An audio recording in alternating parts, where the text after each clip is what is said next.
आता ही आपल्याला भाकरीवर खायला आपली कालवांचं तिकलं तयार आहे।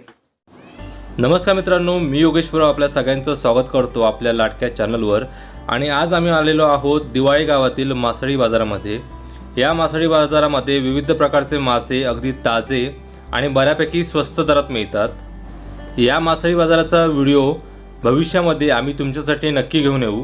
त्यामध्ये ताजे मासे कसे निवडायचे, मासे घेताना आपण कोणत्या बाबी लक्षात घेतल्या पाहिजेत हेही आम्ही तुम्हाला सांगणार आहोत। परंतु इथे आज आम्ही कालवं घेतलेली आहेत आणि कालवं घेताना ही नेहमी ताजी घ्यावीत। त्यांना कोणत्याही प्रकारचा खुबट असा वास येता कामा नये। शक्यतो कालवं ही मध्यम आकाराची घ्यावीत। तर आमची आई कालवाचं तिकलं हे अतिशय चविष्ट बनवते आणि हीच रेसिपी आम्ही तुमच्यासाठी घेऊन आलेलो आहोत। तेव्हा व्हिडिओ शेवटपर्यंत नक्की बघा। व्हिडिओ आवडला तर व्हिडिओला लाईक करायला विसरू नका आणि चॅनलला नक्की सबस्क्राईब करा। ही कालवं आणली आहेत बघा, कालवं ही साफ करताना ही बघून घ्यायची, चांगला वास येतोय का जसं मी बघून घेतलंय, चांगली आहे ना तर मग खूपच वास येतो, तर ही चांगली आहे। आता ह्याला काय होतं बघा, दिसतंय तुम्हाला इथे हे कपच्या आहेत, ह्या कपच्या काढायच्या। प्रत्येक जे हा जो पीस आहे तो हातात घेऊन आपल्या हाताला लागतं ते असं खडकासा तो कपचीचा तुकडा तो काढायचा आहे, नाही तर तो चावताना दाताखाली सापडतो। तर अशा प्रकारे हे बघा हे असं काढून टाकायचं। हे तो खडकाचा ना दगडच असतो तो छोटासा, पण तो ह्याची चव खूप सुंदर लागते, पण दाताखाली आलं तर आपल्या दाताला एकदम छिन्न असा आवाज, जे आपल्याला चावताच येत नाही ते आवाज आला तुम्हाला टाकलं ते। तर अशा प्रकारे आपण हे सगळं प्रत्येक एक हा पीस हातामध्ये घेऊन त्याला कुठेशी कपची आहे का असं बघून आपण साफ करून घ्यायचंय।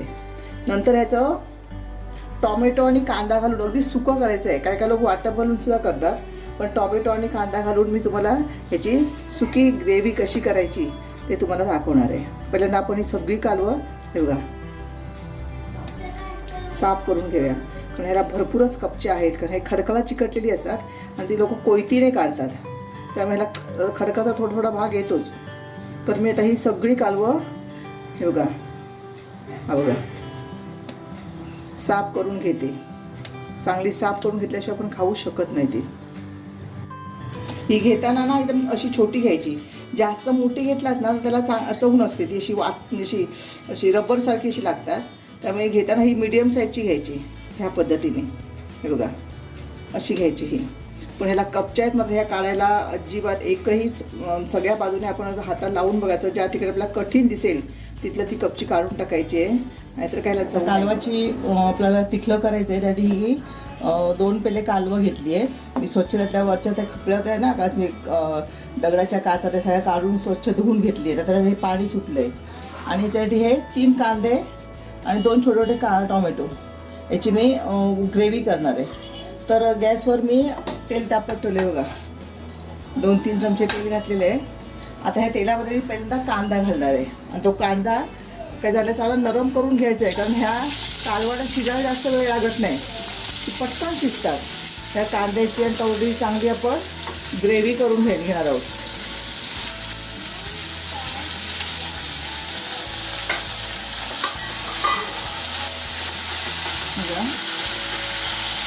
आणि कांदा पटकन मऊ होण्यासाठी नेहमीप्रमाणे आता मी याच्यामध्ये मीठ घालणार आहे 1 चमचा।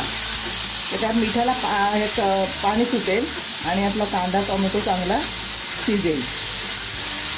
चांगलं परतून भिजावे आणि मीठ टाकून घेते।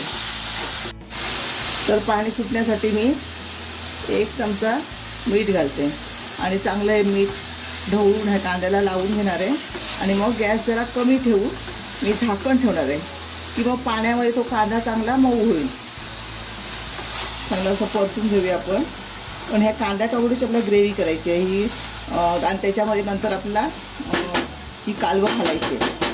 तर आता मी ते झाकण लावून ठेवून देते। 10 मिनटं झालेली आहे, हे बघा आपण कांदा टोमॅटो घातला तेलामध्ये, परतताना मीठ टाकलं होतं त्याच्यामुळे चांगला हा मऊ झालेला आहे।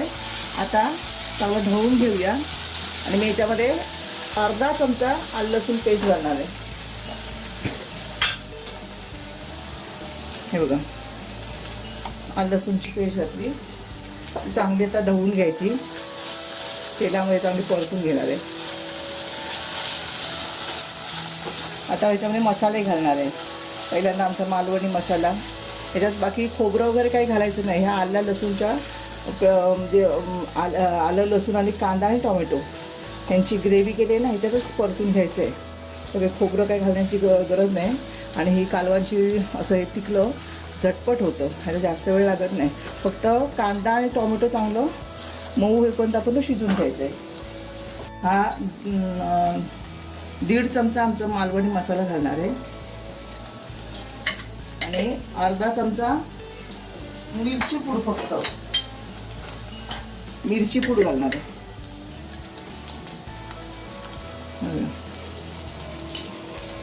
तरी चांगली तेलामध्ये परतून घ्यायची. चांगलं असं आपण ह्याला कांदा आणि टोमॅटो याला मसाला लावून घ्यायचा आहे. तिखट व्हायला पाहिजे, मला बरं वाटतं. आणि ह्याच्यामध्ये कोकम घालणार आहे शेवटी मी, थोडंसं आंबटपणा यायला हवं म्हणून.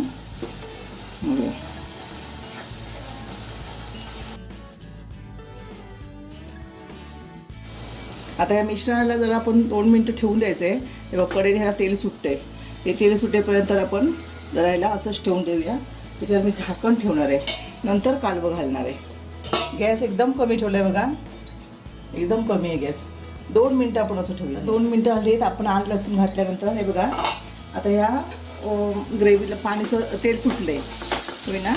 आता याच्यात मी थोडासा हा छोटा 1 चमचा गरम मसाला, या मी घरात केलेला गरम मसाला तो घालणार आहे. आणि ही जी कालवं साफ करून घेतली आहेत ती कालवं याच्यामध्ये घालणार आहे. आता ही चांगली आपण ह्याला कांदा टोमॅटो हा लसूणची पेस्ट मसाला लागण्याची चांगलं अलगद दळून घ्यायचं आहे.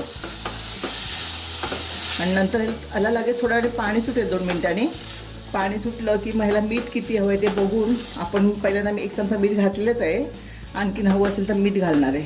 आणि नंतर 2 कोकमं घालणार. हे बघा मला वाटतं 4-5 मिनटातच हे ही कालवती शिजतील. आता मी झाकण ठेवते याच्यावरती आणि 5 मिनटं आपण वाट बघूया. आता 5 मिनटं झाली आहेत. आपली कालवं शिजली का आपण बघूया. हे बघा, त्या कालवण आधी मला स्वतःचं त्यांचं पाणी असतं आणि ते सोडलेलं आहे. त्यामुळे आणखीन आपली ग्रेव्ही ही बघा पातळ झाली आहे ना. तेव्हा कालवं शिजली कशी ओळखायची, ही बघा छोटी होतात तशी दिसत आहेत ना, अशी छोटी होतात. ती चांगली ढवळून घ्यायची. चांगला ह्याला सुवास पण यायला लागला आहे. त्याचा एक कालवांचा एक वेगळा स्वतःचा त्यांचा वेगळा सुवास असतो. जसं बाकीच्या माशांचा असतो, शिंपल्यांचा. शिंपल्या शिजल्या की आपल्याला वेगळा एक सुवास येतो. नंतर खेकडे, तर तसंच हा कालवांचा एक वेगळा आपल्याला सुवास येतोय. आता जर ह्याला मीठ लावलं का मी बघते. मीठ लागलेलं आहे. आता थोडासा आंबटपणा येण्यासाठी बघा, जास्त नाही, छोटी छोटी 5 मी कोकमं घालणार आहे. आणि थोडीशी कोथिंबीर वरनं.